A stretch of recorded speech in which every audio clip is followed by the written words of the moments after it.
Welcome to Ask Me Anything, featuring spiritual medium and psychotherapist Kellee White.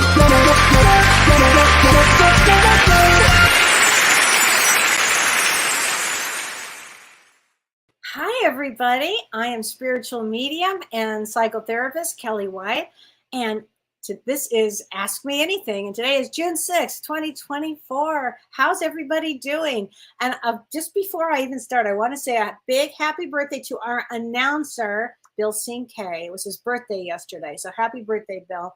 Wonderful guy and a wonderful musician and author and a great announcer. So I always think of him when I hear our announcement here. Well, let me say hi. Oh, and Kim Ann Snodgrass, happy birthday to you too, Jack of Diamonds. I will get you a card, honey, for your special birthday today. So hi, Sasha. Hi, Sasha. Oh, I'm going to answer that question. Sasha, that's a great question. She asked, what's the best way to navigate between the heart emotion and the stomach emotion? Well, I've got some great guests on tonight, everybody. I'm so excited.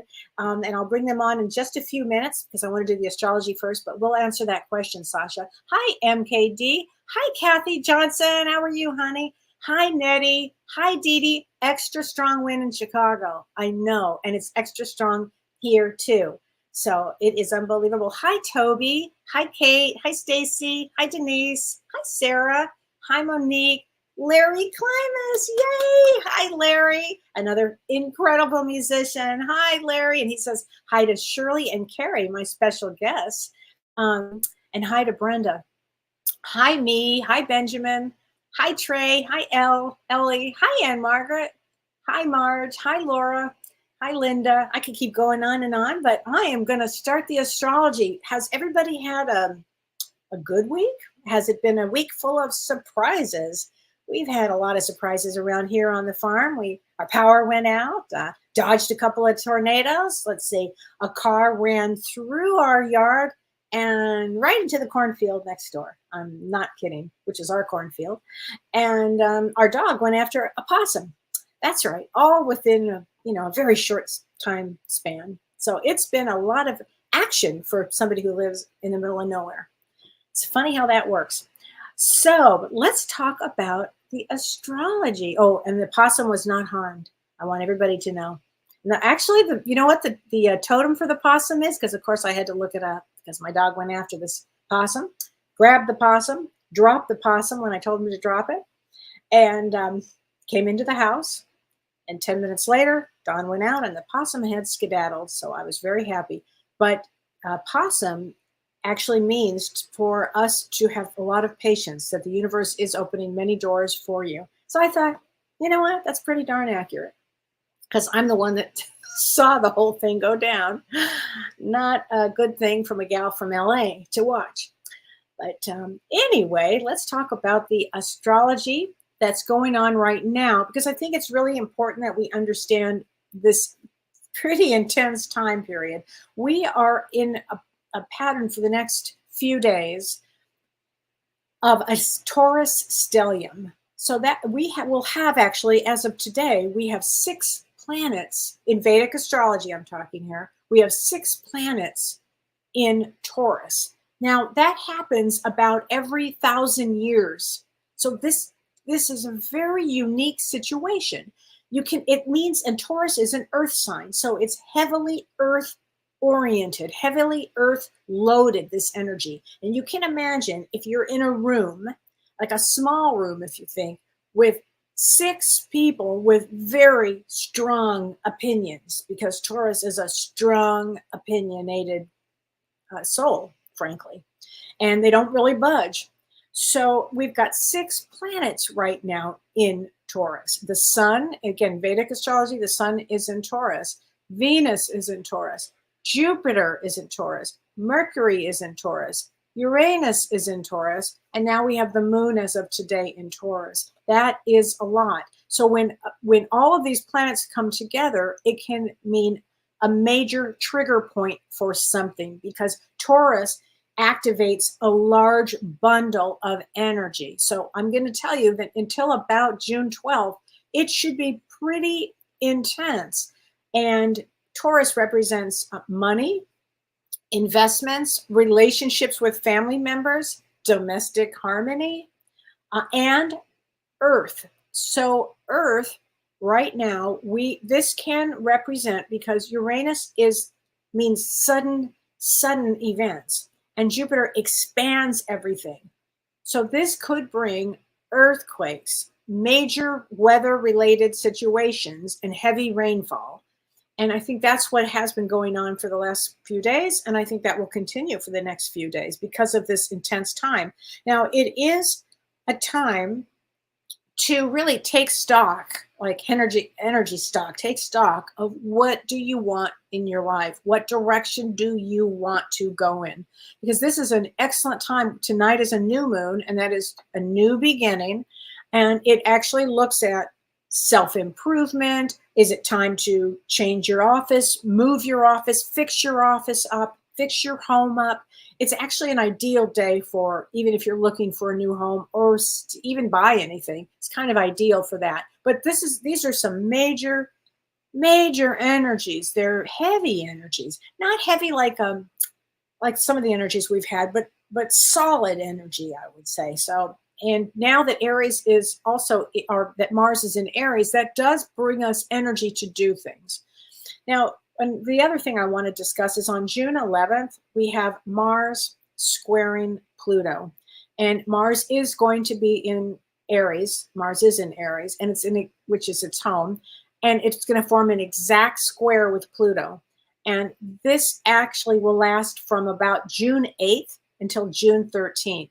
And this actually occurs every couple of years. But when it squares Pluto, with all that, with that stellium of energy in Taurus, this could be very intense energy. And it could have a lot to do with, I don't know, danger or conflict or police or seismic eruptions, natural disasters. So we're in this period of time, actually, now that I look at it, but particularly on June 11th, that aspect is highly, can be very volatile. So anyway, I wanted just to say that to everybody. And now I'm so excited because I have two guests that they're the loves of my life. I love these women so much. And I'm actually teaching a class with them. So I really am excited to have two of the greatest healers that I personally know. And the first one, I'm going to say, hi, girls. I've got Dr. Shirley Impellizerri. If you're here, Cheryl, are you here? I am here. My gosh. I want to jump through the screen and give you a hug. Me too. Oh my God. I miss Shirley so much. I miss you so much, honey. I mean, Shirley and I started this show together, actually. Well, we started Both Sides Now together years and years ago, and we shared offices together. And I miss you in the office so much. You have no idea. And the things that would come up would just blow my little left brain out.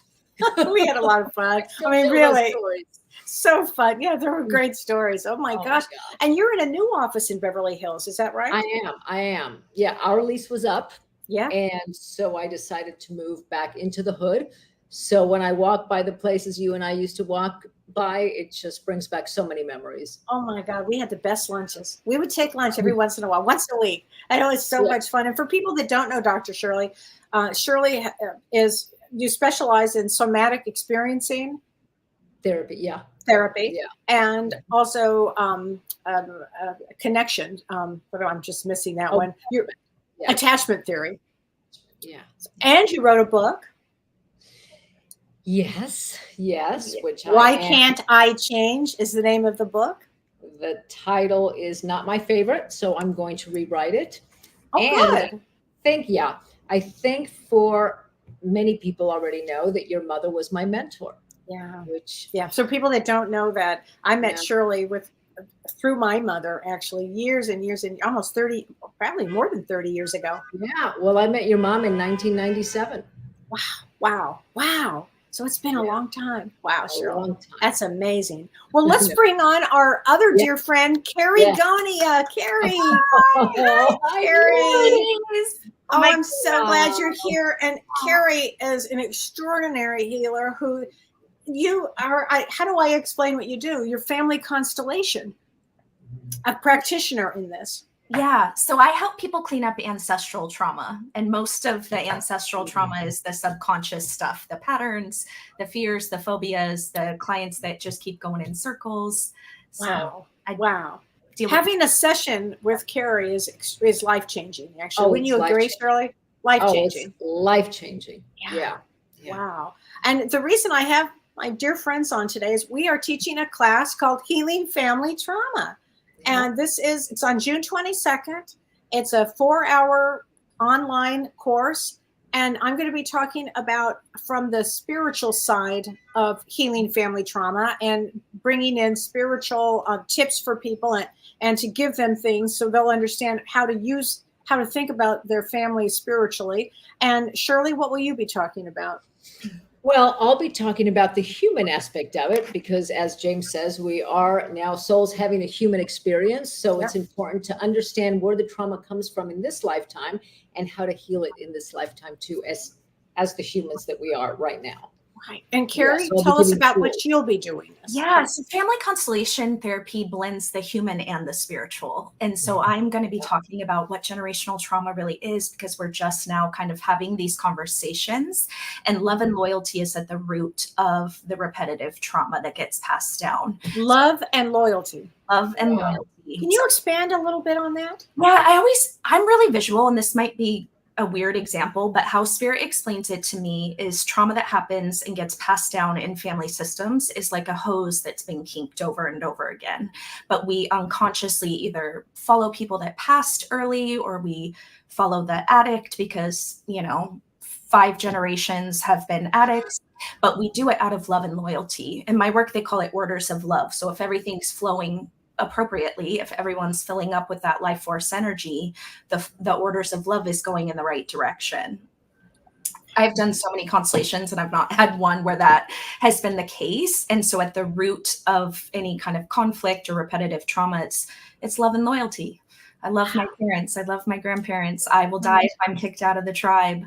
So we are going to be talking about that, which is really exciting. And then I'm also going to be doing a group constellation for everyone. Which is so great. If people have not experienced Karie's individual constellation, to do a family, explain what a family constellation is for everybody. Yeah, so it's actually predominantly done in big groups of people. So if you came and were looking to work on an issue and resolve that issue, you would kind of sit on the sidelines with me, and the practitioner opens up what is called a morphogenic field. And in family constellation therapy, they call it the knowing field.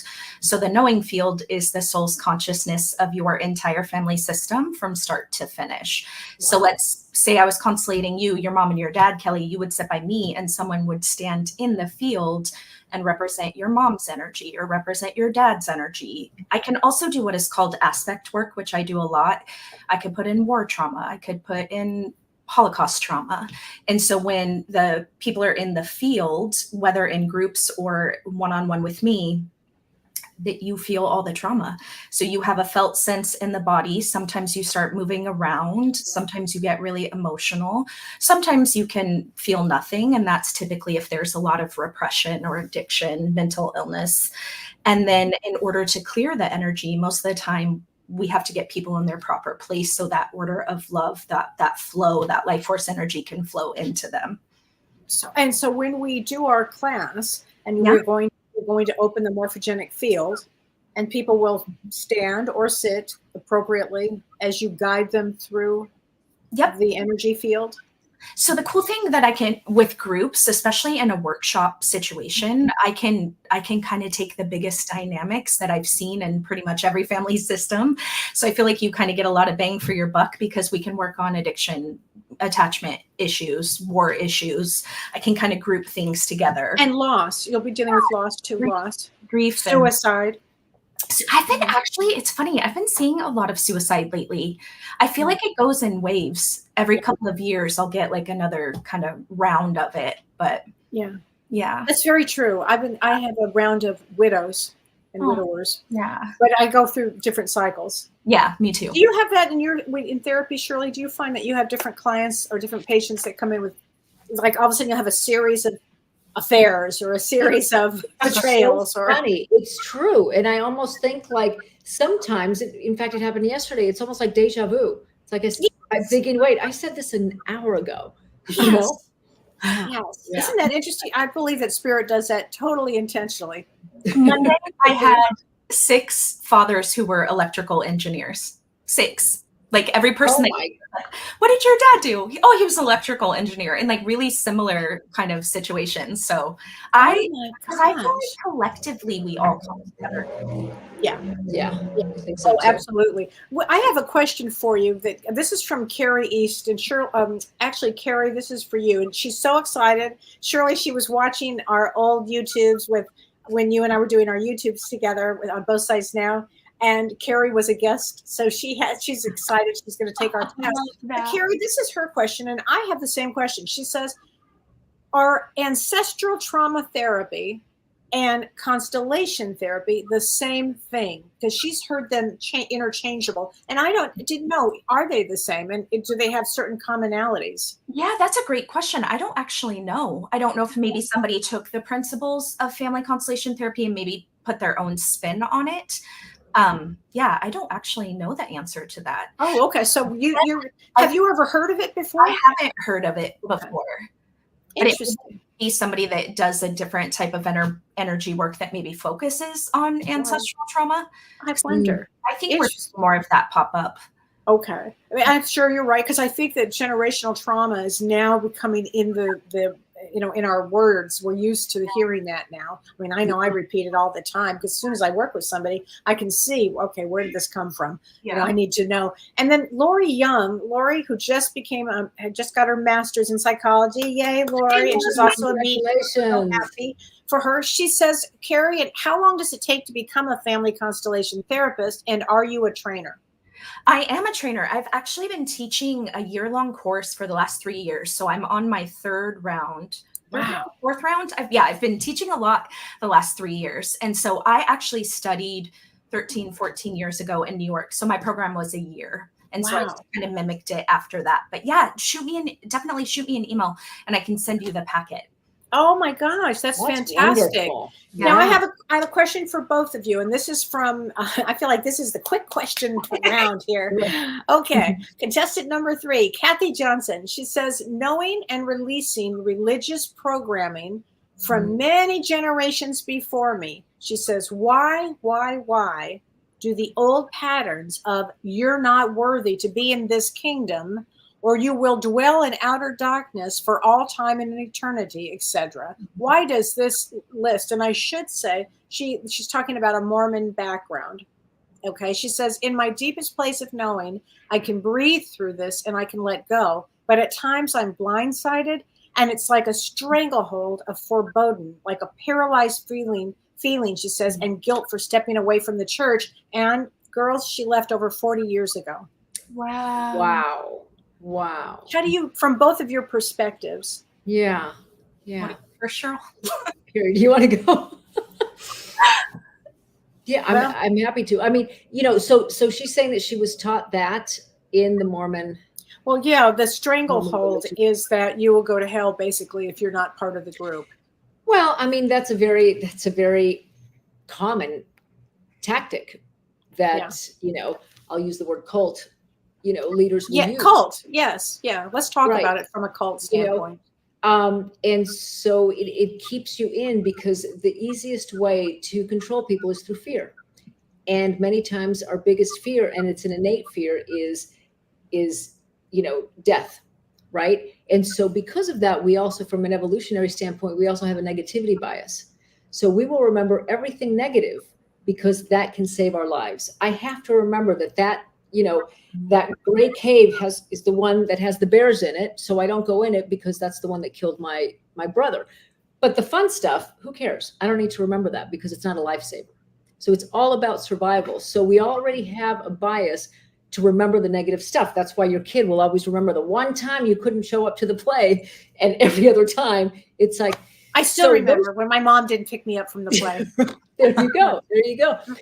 So for those two reasons, because it's a way to control with fear and the negativity bias, then it just sticks with you. And even if you leave 40 years ago, that Karie, from your perspective, what happens? Yeah, I was going to echo that with Shirley, because in family systems, if you get kicked out of the tribe, you die, right? Like it's biological. And so if you have 14 generations of cellular memory of being in the Mormon church and operating under those tenets, like you'll have a felt sense in the body. Well, if I leave, like I will die. I will get kicked out of the church. I want to say and I hope this doesn't sound condescending because I'm a stranger, so proud of you for increasing your courage and walking away, because I cleaned up a lot of trauma in the Mormon church. I attracted a lot. And oftentimes, if you can just turn around and face them and witness that this is your choice, and it might have been a great choice for you, and I have my own life, my own fate, and I'm going to go in this direction. And oftentimes I find it turns the dial down around the sting, if you will. And Karie, would the family constellation in our class help her? Yeah, definitely. And I can add that in. I always typically add religion in because it's so complicated and it's such a like cellular kind of hardwired thing in family systems. So yeah, I'll absolutely add that. And then from a spiritual standpoint, from my belief is, why would we choose that family? I mean, I think that she's the one that comes in to break her everything up, and break the antiquated system up. I mean, she'd have to be a very highly advanced soul to come in to do that. Yeah. She is. Mm-hmm. Yeah. So thank you guys for that. Well, I have a question, Shirley, for you. I have a question. Oh, I'm sorry. Did you last thing also? Well, also to add to the reasons why it's so stuck is because you're also told that when you're little. Yeah. And the brain forms between 0 and 6. And the things that you're around between that time, the environment you're around, gets kind of almost imprinted. Or so hardwired. Does it get hardwired? Yeah. So that's another reason why. You are that's so true. I forget about that, but you're right. And Kellee, that's that love and loyalty piece. Like, I'm following the program. I'm a good little girl. Like, it's the love and loyalty piece. So, yeah. Wow. And so you would betray them by leaving. Mm-hmm. Yeah. You would be the betrayer in their eyes. Yeah, it's so interesting, Karie, that you say that, because from an attachment perspective, it's one of the scariest things to break that attachment connection, even if it's the psychological attachment connection. Yeah. It feels like death. Yeah. Wow. Earth is such a hard school, isn't it? God. I feel like Shirley making faces. We're like, double thumbs down. Double thumbs. Shirley, I have a question for you, and this is from Luann. Okay. And Luann says, Dr. Shirley, she's a huge fan of yours, and she says, how do you stop negative thoughts from circling? Well, it's about interrupting the loop. We can't stop negative thoughts forever. And it depends on our childhood experiences and all that stuff as to how much, if we run with anxiety. So initially it's about interrupting the loop.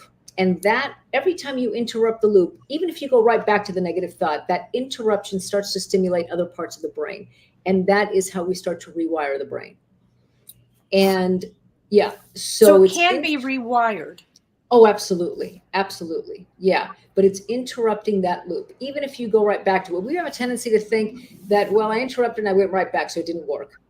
But the interruption is the key. Not that you go right back. You will, because it's been years of that programming, and it's very important to very consciously and purposefully bring in and remind yourself of the positive things or the things that you enjoy in life. Because that, again, because of the negativity bias, doesn't come naturally. Right. So there's this wonderful book, The Buddha Brain, Dr. Rick Hanson, who wrote and teaches you how to do that.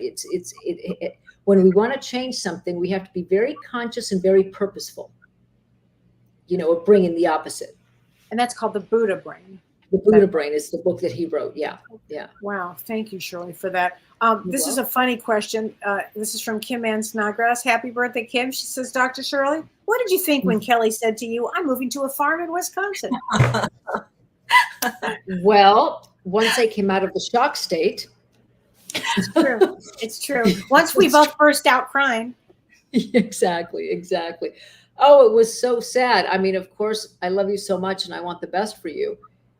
But I knew it was going to be, I went through the grieving process. Oh, so did I.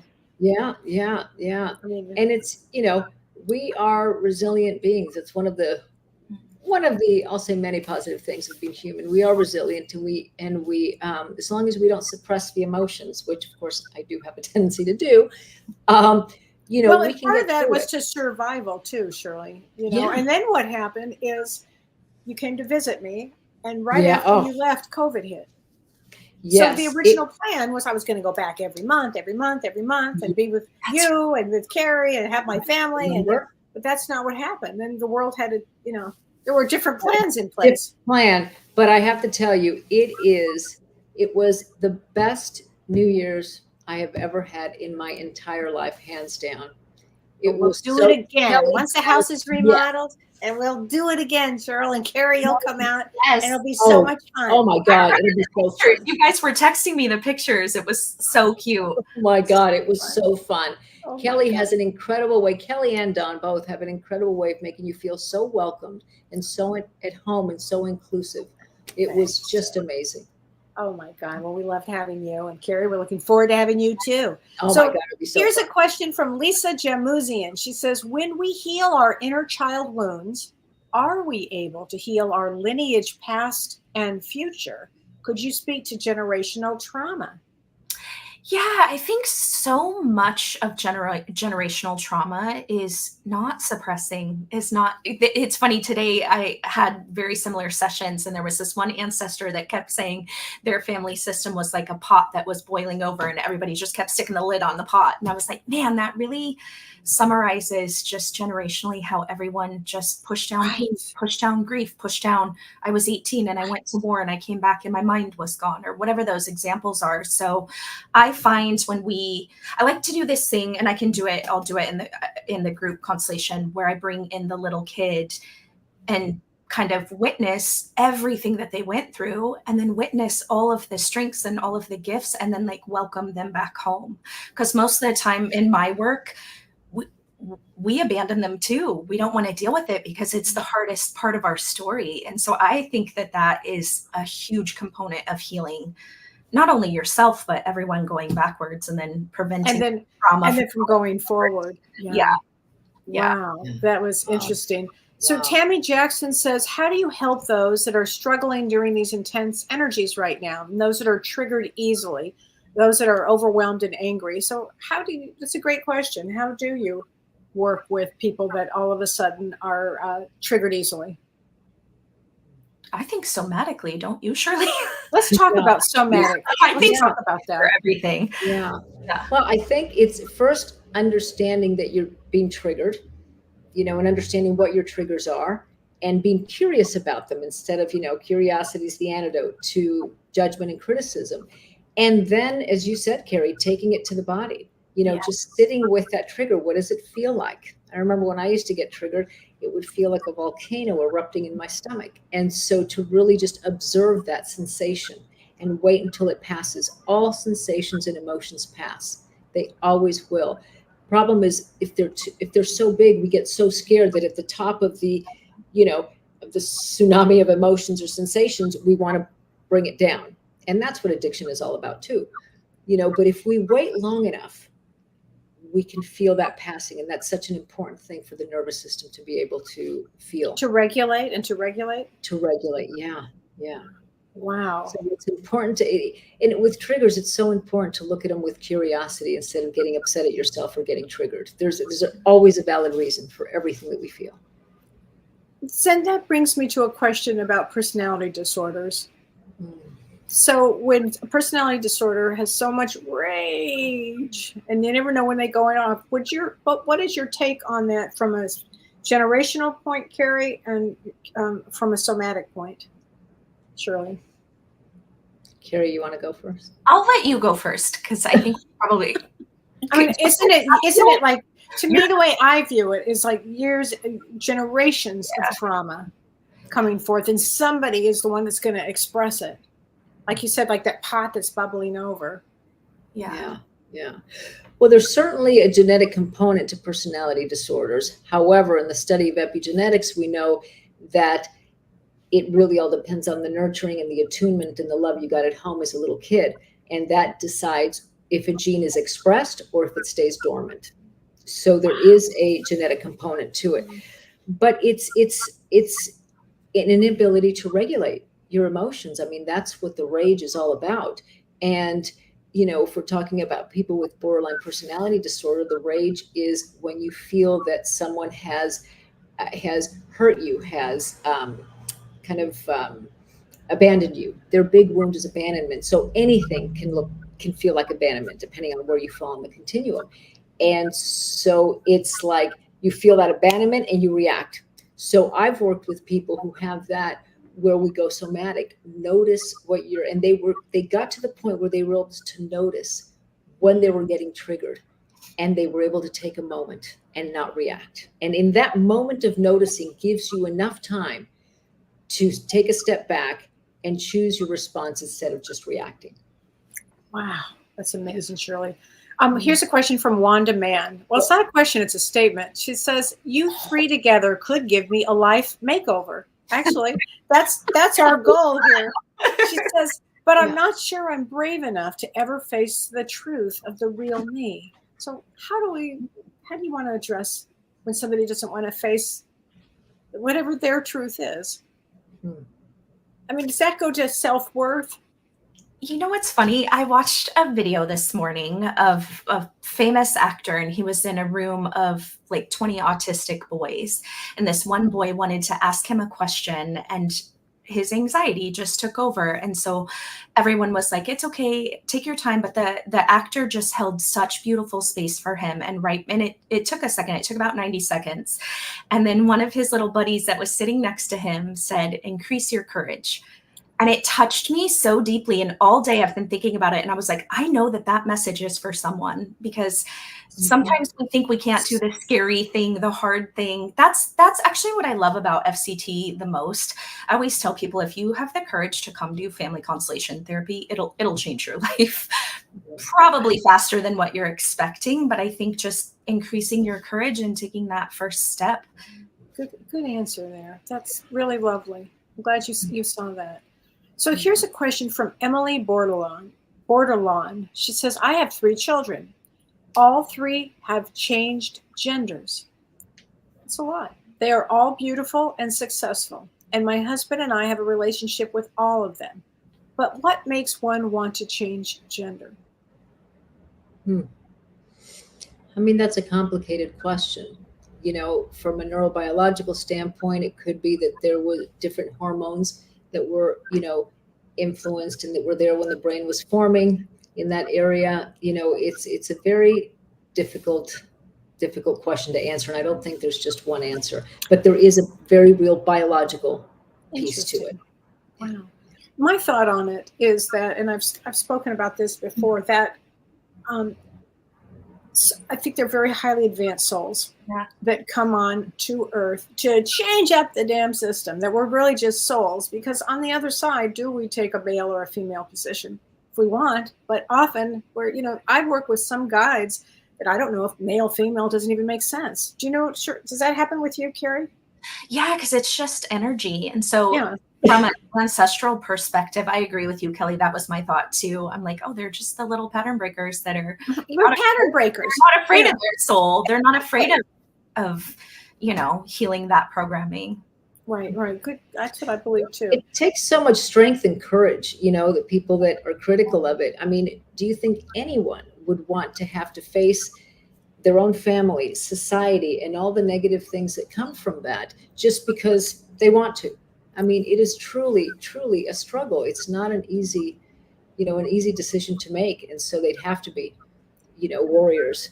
And have to be warriors. Strength totally. Totally. Kate D has a question. Dr. Shirley, are there any suggested somatic exercises to reduce anxiety and the mindset of constantly waiting for the shoe to drop, resulting from PTSD? Wow. Well, first of all, I think going to therapy with someone who's trained in trauma and PTSD to help with that.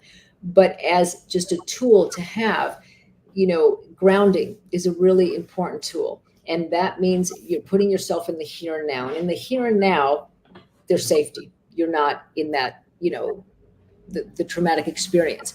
So noticing your feet on the ground. If you're sitting down, noticing the back of your legs on the chair. noticing the back against, the chair or the sofa. Notice if the temperature, is it hot? Is it cold? Notice if it's soft surface or a hard surface. Notice how the chair holds you in that sitting position. Notice the sounds around you. So basically you're grounding yourself in the 5 senses, in the here and now, and that will reduce your anxiety. And again, like everything else, that doesn't mean that in the next moment your anxiety might shoot up. But again, you're interrupting that loop. There's some wonderful, if you look up grounding exercises on YouTube, there are some people that kind of guide you through that. And that, Shirley, when we teach our class, will you be giving certain tips about grounding? absolutely, I'll be giving tools. For that. Yeah. Okay, wonderful, wonderful. Now, here's a question from Amy Wilson. She says, my family members have suffered from heart failure. I think their hearts are broken from childhood. Do you think that is possible? What are your thoughts on heart failure? I think absolutely, because I see the patterns, and most of the time it's like if a great grandfather died. This happened yesterday. Was like a great grandfather died at 53 of heart failure. Then the grandpa died at 53 of heart failure. Then the dad died at 53 of heart failure. So again, until there's consciousness around, okay, are we suffering in this way out of love and loyalty? How can we shift it? And they've done studies. Surely, haven't they done studies like biologically that, after someone dies, it's like, my grandma had a massive heart attack after my grandpa died, like massive, like the next week after being married for 60 years. So there is a broken heart syndrome. Yeah, I think there's broken heart syndrome. Yeah. But that can go from childhood on. Yeah. Yeah, absolutely. I think in my work. Yeah, definitely in your work. And they have there is research out there that you can die of a broken heart. Wow, you guys, that's amazing. Okay, so I have another question for you. So let's see. Okay, this is an interesting one from Christy Henley. What's the best way to go about to let go of one's feelings when others feel they were unfairly left out of a will and I wasn't?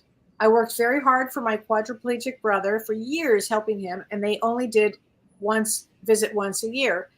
I can't seem to let go of it. They are family and I want to be part of their lives. But apparently she was cut out because of the others were left out of a will. I mean, for me, whenever I see a family in a situation like this, it almost feels normal to me. What say you guys?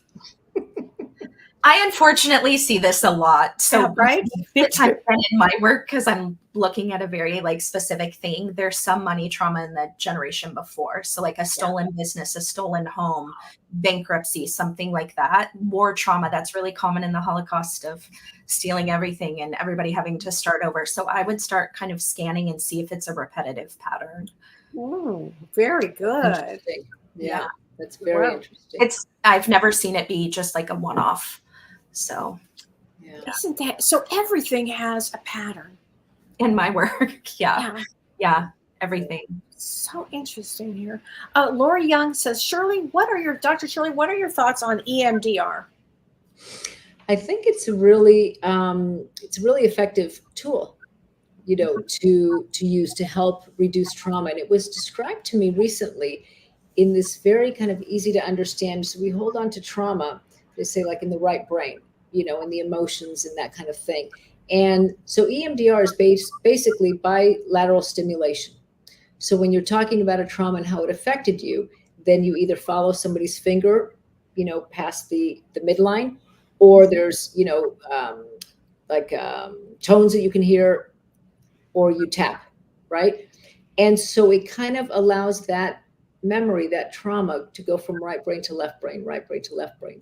And that allows for integration of the trauma. So then it becomes something that happened to you in the past, but you don't, because it's integrated, you don't have a visceral reaction to it when you talk about it. Yeah, it's very effective. You have to be very careful in using it. In some areas, you have to go to a practitioner that's trained in it, but it is a very effective tool. Wow. Good. Thank you, Shirley. Judy Legacy says, does everyone have generational trauma, like from a large family? Would some members have it, or would the whole family have generational trauma? Great question. Yeah, that's a great question. I think everyone is touched by it in some way. You know, I have seen historically the pattern breakers have a bit more because they're the ones that are coming to kind of clean up the bulk of it. So I think I'd ask you that, Kellee. I feel like there are soul contracts with, I mean, I definitely have one. You know what I mean? I come from a family system that is so loving and so kind, but I'm really the only one that dove in. And now people are like rippled out. So I think to varying degrees, everyone carries something.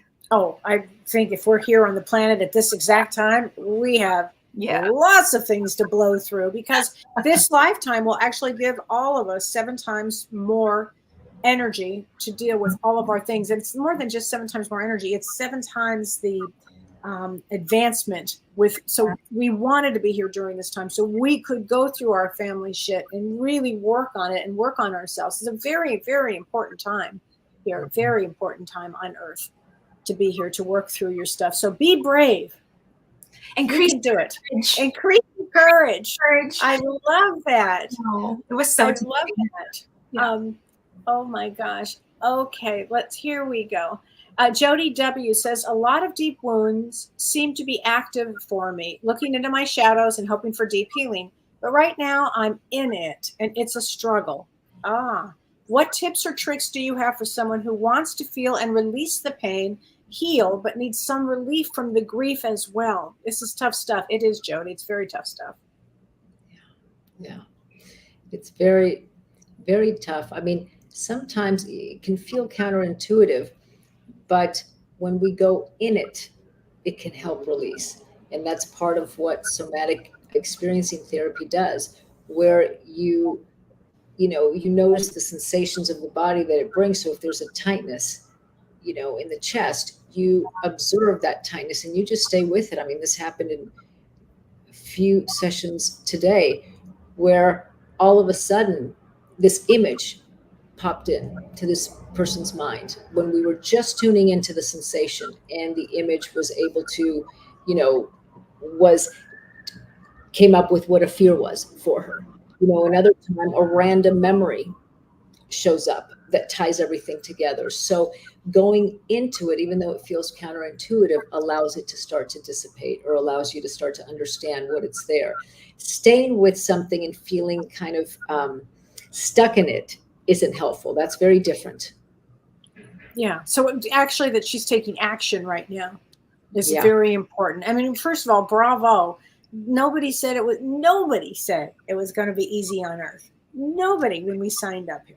And when we get here, it is intense, and these energies are intense, but it's perfectly designed for everybody to work on their things that they need to work on, for whether it's for you, whether it's for your future generations, whether it's for the generations behind you.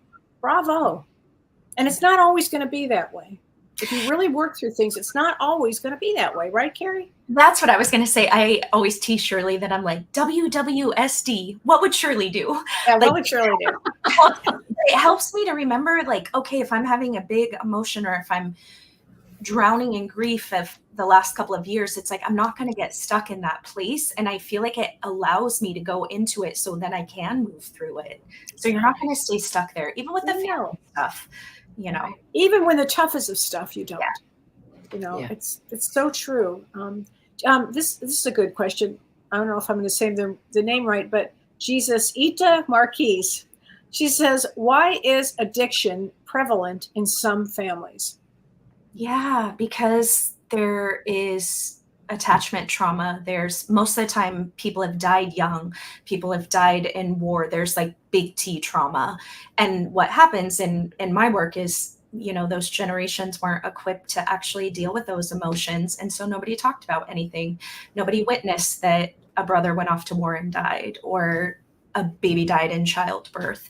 And so everyone starts coping in their own ways. And most of the time I've seen addiction be habitual. So 2, 3, 4 generations. And in my work, it typically will present in the same way.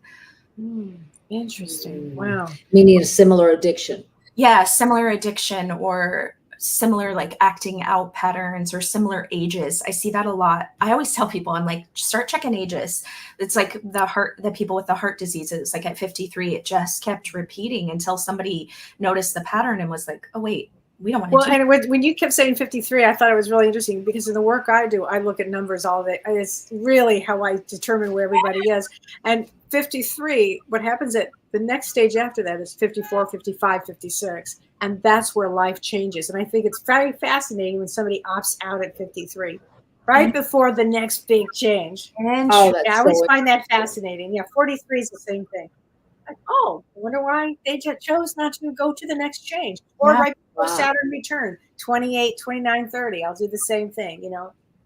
It's kind of fascinating to That's me. very interesting. We all use different lenses. I Yeah. mean, and that's why I think this class is going to be so fun and interesting, and you'll learn so much and you'll get so much healing because I bring a completely different lens than Karie, and you bring a different lens than Shirley, and the three of us together, it creates magic. And And it's, sorry, just one. no, go ahead, Kim. Go ahead. I was thinking of like the group constellation because people are just now kind of learning about family constellation therapy or experiencing family constellation therapy. One of the things that I love the most, especially with addiction, is you kind of get to stand in their shoes. If grandpa lost a child and then couldn't deal with that grief and then became a raging alcoholic, like you could go step into the knowing field and feel all of that and like actually witness that. And then it just changes everything. So yeah, I think this workshop is going to be really phenomenal for the group work too. Well, and for the group work with let's say all kinds of abuse, so sexual abuse, emotional abuse, physical abuse, addiction, money, family with money issues, betrayal. I guess what are the big top ones? I mean, those are some of the big Let's not forget ones. neglect. Oh, Yeah. neglect. Oh, Shirley, could you speak on neglect, Shirley, for a minute? Yeah. Talk about neglect. Addiction the most, that type. Pardon me? I see neglect with addiction the most in family Really? systems. Yeah. That's Well, like early attachment trauma. yeah. Well, because with neglect, a baby knows it exists because of the mirroring that the caregiver gives them.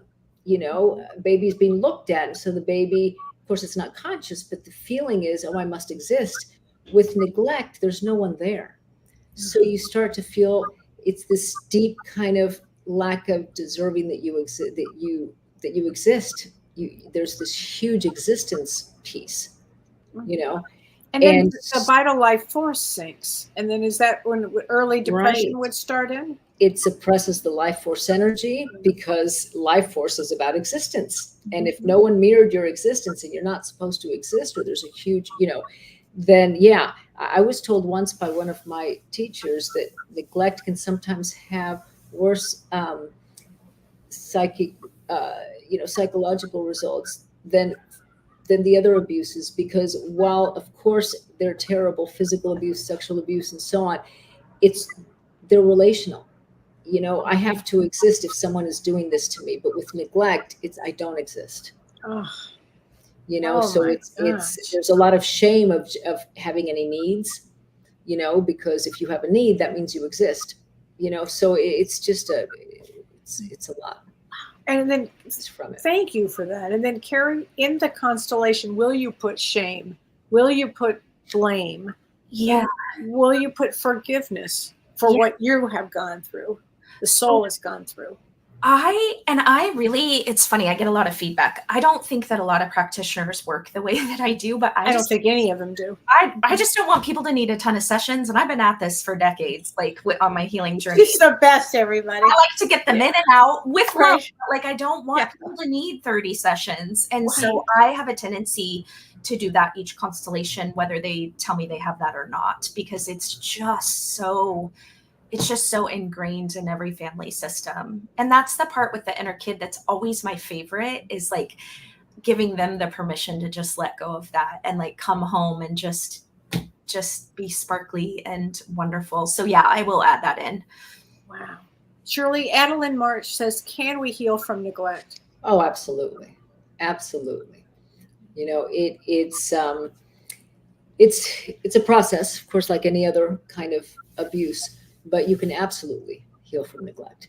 You know, it's healing those wounds of neglect, and, you know, being able to feel the connection isn't so scary, because connection can be terrifying. Wow. You know? Yeah. Regina Joyce Clark. Hi, Regina. She says, so since we choose our family before we incarnate, do we plan the ancestral trauma also? And I'm going to answer this as a big yes. Yes, resounding yes. And you think, why in the fuck would I choose that family? Why would I choose this? It makes no sense on earth to say that even. But on the other side, it makes all the sense in the world, because your soul is advancing, and your soul comes in to break up a pattern, to change it, to change everything. Because we all have, if we're here, we have a contract with Earth, if we're here right now. And the contract would be with this family and this person and this person, I'm going to do the best I can in this, given this situation, to help break up the old pattern, the old trajectory of things, and hopefully to advance the whole civilization, frankly. Yeah. I felt so vindicated when the research came out around epigenetics, because when I was little, I got a lot of just like the platitudes, like it's in your DNA. And I remember being like a little kid and was like, yeah, no, it's not. Yeah. Like, it's not. And then epigenetics, I was like, see, it's not. Like, yeah, I mean, it's nurture. Yeah, it's it's that whole, you know, old time question, nurture versus nature. Yeah. It's nurture. Yeah. You know? Nature has a little part to it, but it's nurture. Yeah. Wow. Well, I'm going to take one more question before we, kind of wrap this up. This is from Christine Salisbury. She says, what can I do to break my worries of the family? I am realizing I am not being told about situations by my family, so I don't worry. But then this causes disconnect of what's going on. Is this best for me? She said, I know that James said I need to let go of the worry so I don't produce the cloud of worry over them. What is the best way for me to be the most productive, and what should I be working on? Yourself, Christine, yourself. Yeah. And I would look, Christine, like, where are you out of order? Are you like the youngest and acting as the older one? Are you a parentified child? Because most of the time in my work, you're out of order. So it's almost like you're worrying about somebody like you're a parent if you're the kid. So I would just see where those sneaky patterns are showing up. Oh, what a great idea. Yeah. That's amazing. Yeah. Wow. What order are you, Karie? What number are you? I'm the youngest. Mm-hmm. So out of how many? So I'm the youngest of two full siblings. Okay. So my sister's 18 months older than I am. And then my dad got remarried, and I have a half brother who is 16 years younger. So you're kind of the youngest and the middle. Yeah, I'm kind of the youngest in the middle. And Shirley, I know you are also the youngest. Yeah. Okay. And I am the oldest. The oldest. Yeah. In family order, I talk about that in my book because I think it's really important, actually. Okay, Tammy Jackson, when we heal ourselves, we heal the family and the world. Yes. Yeah. It's true. It's a ripple effect. It's a ripple effect. Oh my gosh. Well, I could talk to you guys forever. I mean, it's always so much fun to have you on. And Vicki Nelson. Hi, Vicki. She says, I cannot wait for the healing class. I love my friend Kellee. I love Dr. Shirley. Karie, you are a bright light of sunshine. Hi, Vicki. Thank you. Hey, Vicki. And I want to give a card before I forget. I want to give a card to Vicki from her beloved husband who did pass away. And this is perfect. I watch over you every day. There you go, Vicki. I know, isn't that amazing? Spirit works the most amazing ways. Wow. And I want to give a card to Kim Ann Snodgrass for her birthday today. Heather Skillington says, thank you. I look forward to the class. And Kim, this is a card for you. You are able to recognize traits in common with another in order to forge love-based connections. So happy birthday to you, my friend. Wow. And if you guys can join us on June 22nd, that would be fantastic. It's a 4-hour seminar. It starts at 9 a.m. Pacific time.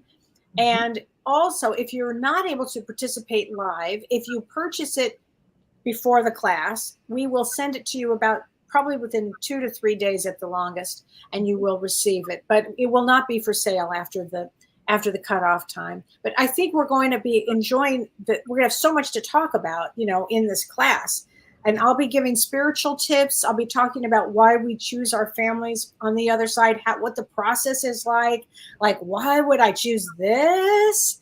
And well, how do I exit fast? And, we're talking about all of that. And Shirley, you'll be giving all kinds of tools, practical tools, and talking about the neurobiology and all about trauma and those wounds. Yeah. And Karie, you'll be doing the family constellation and talking all about generational trauma. Yes. Definitely. If you are able to join us, we would love it. And drink water before. It's best to do FCT hydrated. And have that's really true, right? Because of the energy that comes through. Yeah. And I've had 3 sessions with you. Yeah. And each one is as powerful. They're so powerful. Plus, we've taught this class. This is our 3rd class that we're teaching.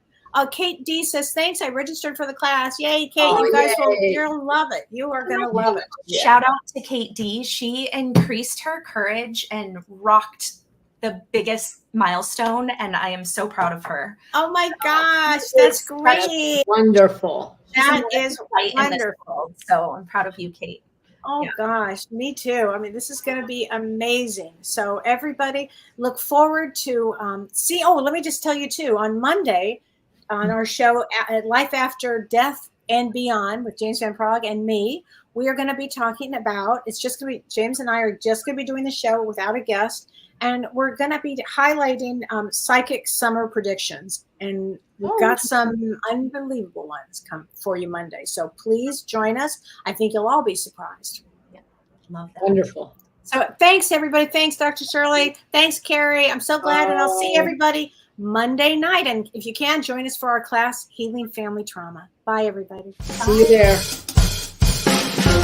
You've been listening to Ask Me Anything, featuring spiritual medium and psychotherapist Kellee White.